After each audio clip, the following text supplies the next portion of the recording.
사랑을 추구하며 신령한 것들을 사모하되 특별히 예언을 하려고 하라. 방언을 말하는 자는 사람에게 하지 아니하고 하나님께 하나니 이는 알아듣는 자가 없고 영으로 비밀을 말함이라.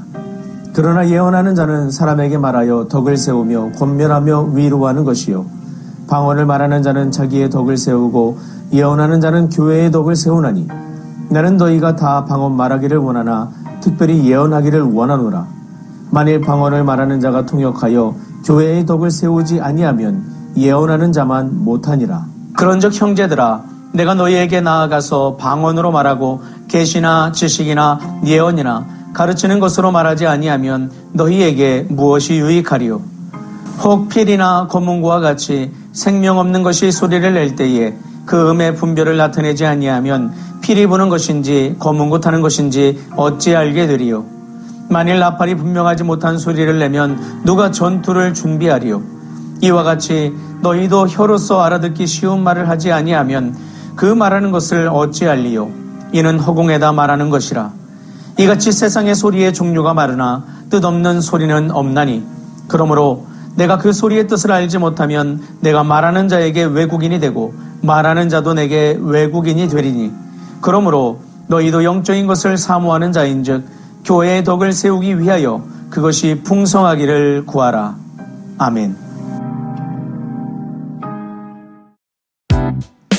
안녕하세요. 데이바이블 조용재 목사입니다.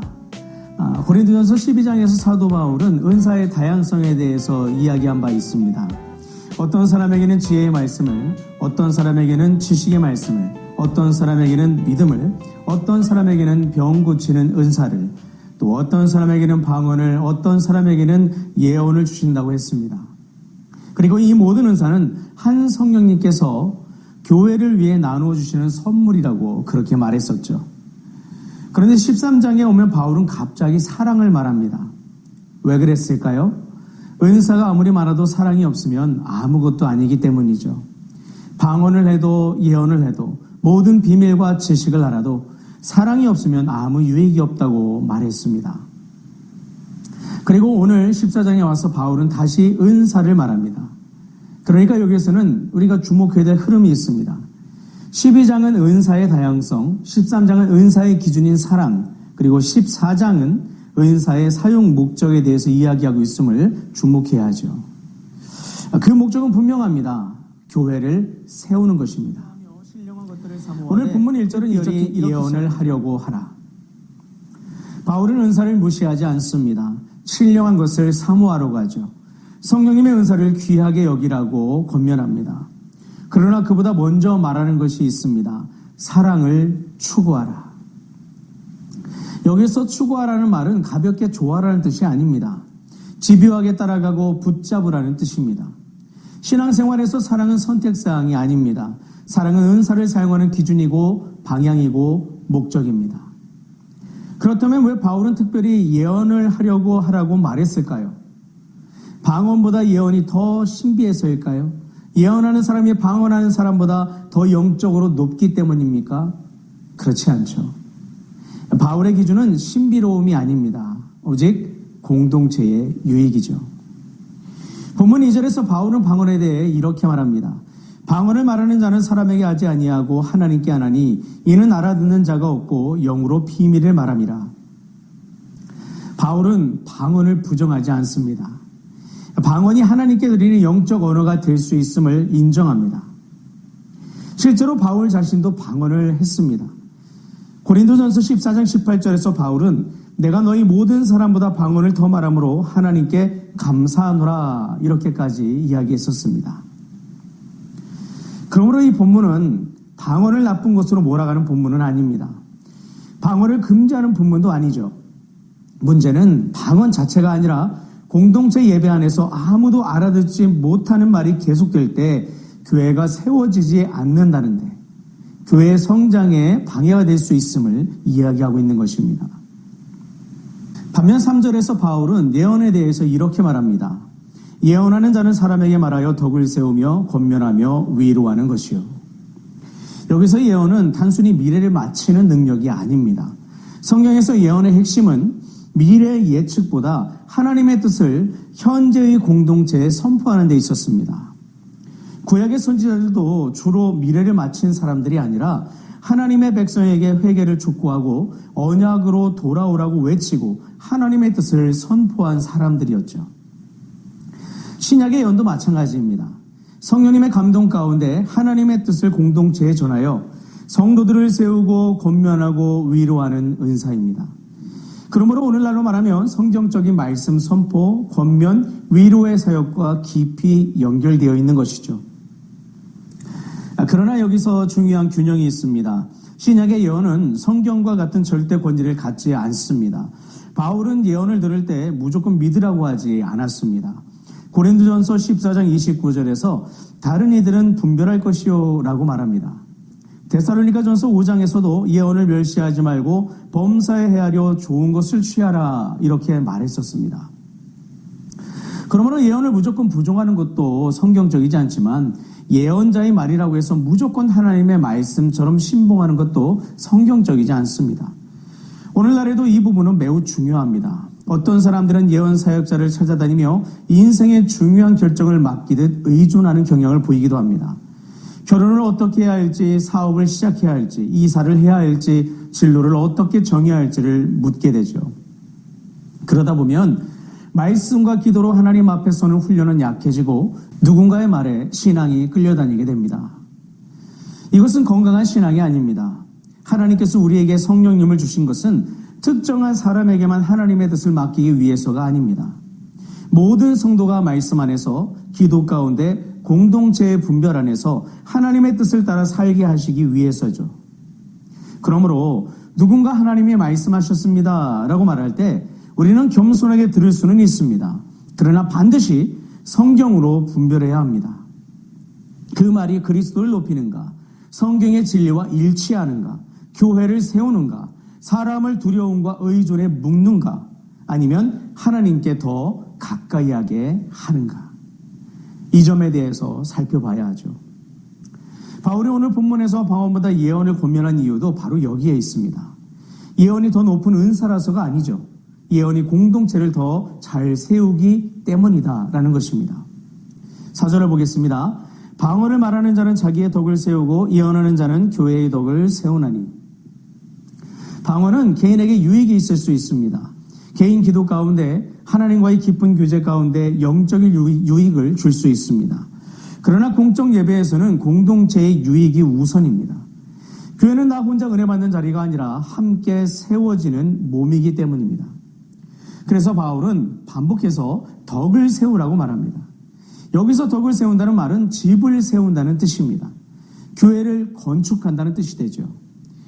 바울의 질문은 하나입니다. 그 은사가 교회를 세우고 있는가? 이 질문은 오늘 우리에게도 그대로 적용될 수 있죠.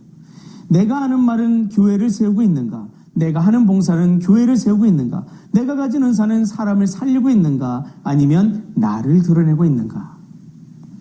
고린도 교회의 문제는 은사가 부족한 것이 아니었습니다. 오히려 은사가 많았었죠. 그러나 사랑이 부족했습니다. 은사는 풍성했지만 성숙하지 못했습니다. 그래서 은사가 섬김의 도구가 아니라 자랑의 도구가 되어버렸죠. 사람을 세우는 통로가 아니라 비교와 우월감의 근거가 되어버렸습니다. 이것이 고린도 교회의 아픔이었고 오늘 우리도 조심해야 될 부분입니다. 바울은 7절과 8절에서 악기의 비유를 듭니다. 필이나 검은고가 분명한 소리를 내지 않으면 무슨 곡인지 알 수 없습니다. 나팔 소리가 분명하지 않으면 군인이 전쟁을 준비할 수 없다고 말합니다. 아무리 소리가 크고 화려해도 의미가 전달되지 않으면 유익이 없는 것이죠. 교회 안의 말도 이와 같습니다. 알아들어야 그것이 좋은 말, 사람을 세우는 말이 됩니다. 복음을 분명히 전해야 하는 것이죠. 신앙은 신비를 추구하지만 신비주의에 빠져서는 안 됩니다. 성령님의 역사는 초월적이지만 결코 혼란스럽거나 무질서하지 않습니다. 하나님은 무질서의 하나님이 아니라 화평의 하나님이시기 때문이죠. 그러므로 오늘날 교회에서 방언을 대할 때도 균형이 필요합니다. 방언을 무조건 가짜라고 몰아붙일 필요는 없습니다. 성경이 인정하는 은사를 우리가 함부로 부정할 수는 없기 때문이죠. 그러나 방언을 성령 충만의 절대 증거로 삼아서도 안 됩니다. 방언을 한다고 더 성숙한 것도 아니고 방어를 하지 못한다고 덜 영적인 것도 아닙니다. 중요한 것은 사랑이죠. 중요한 것은 그 사랑을 바탕으로 은사를 제대로 활용하여 교회를 세우는 것입니다. 방언도 사랑 안에서 사용되어야 합니다. 예언도 사랑 안에서 분별되어야 합니다. 모든 은사는 사랑 안에서만 제자리를 찾는다는 것, 우리는 잊지 말아야 됩니다. 여러분, 성령님의 은사는 나를 특별한 사람으로 보이게 하려고 주신 것이 아닙니다. 나를 높이기 위해 주신 것도 아니죠. 성령님의 은사는 교회를 세우고 연약한 사람을 붙들고 낙심한 사람을 위로하고 복음 안에서 서로를 살리기 위해 주신 선물입니다. 그러므로 오늘 우리는 이렇게 스스로에게 물어야 됩니다. 나는 은사를 가지고 무엇을 하고 있는가? 나는 내 말과 섬김으로 누구를 세우고 있는가? 나는 사람들을 나에게 의존하게 하는가? 아니면 그리스도께 나아가게 하는가? 우리의 말이 누군가를 무너뜨릴 수 있고 다시 일으킬 수도 있습니다. 우리의 은사가 나를 드러낼 수도 있고 교회를 세울 수도 있습니다. 우리의 신앙이 신비한 체험만 쫓을 수도 있고 사랑으로 사람을 살릴 수도 있습니다. 예수님께서는 자신의 능력을 자랑하지 않으셨습니다. 주님은 병든 자를 고치시고 죄인을 용서하시고 상한 자를 회복시키셨습니다. 그리고 마침내 십자가에서 자신을 내어주심으로 우리를 살리셨습니다. 십자가는 가장 큰 능력이지만 동시에 가장 깊은 사랑이기 때문이죠. 복음은 능력을 자랑하는 길이 아니라 사랑으로 자신을 내어주는 길입니다. 그러므로 성령님의 사람은 은사를 자랑하는 사람이 아니라 은사로 사람을 살리는 사람입니다. 성숙한 교회는 신비한 체험이 많은 교회가 아니라 그리스도의 사랑으로 서로를 세우는 교회입니다. 오늘 본문은 우리에게 이렇게 말하고 있습니다. 은사를 사모하십시오. 그러나 사랑을 먼저 추구하십시오. 신령한 것을 귀히 여기십시오. 그러나 성경으로 분별하십시오. 방언을 멸시하지 마십시오. 그러나 공적 예배에서는 교회 유익을 먼저 생각하십시오. 예언을 귀히 여기십시오. 그러나 무조건 신봉하지 말고 말씀으로 검증하십시오. 결국 바울의 기준은 분명하죠.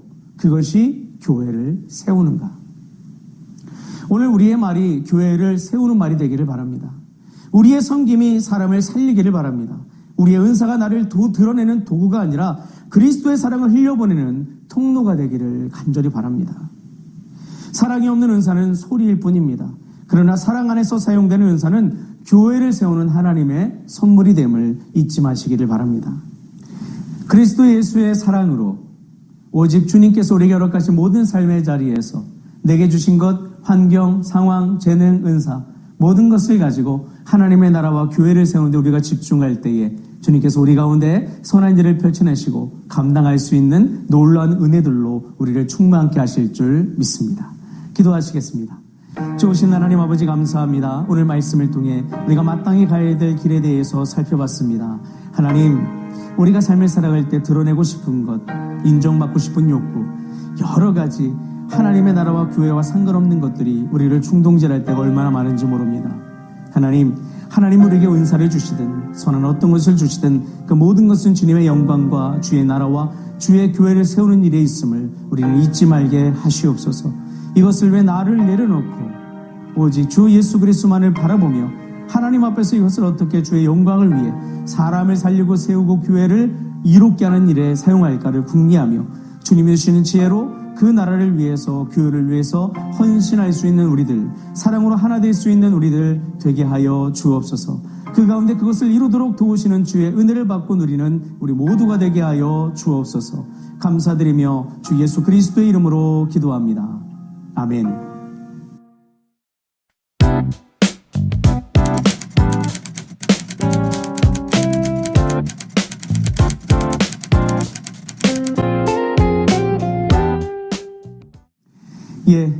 오늘도 예수님의 사랑 안에서 우리를 도우시는 주님의 도우심을 힘입고 주의 생명의 역사에 동참할 수 있는 우리 모두가 될 수 있기를 주님의 이름으로 축원합니다. 주님 안에서 사랑합니다. 그리고 축복합니다.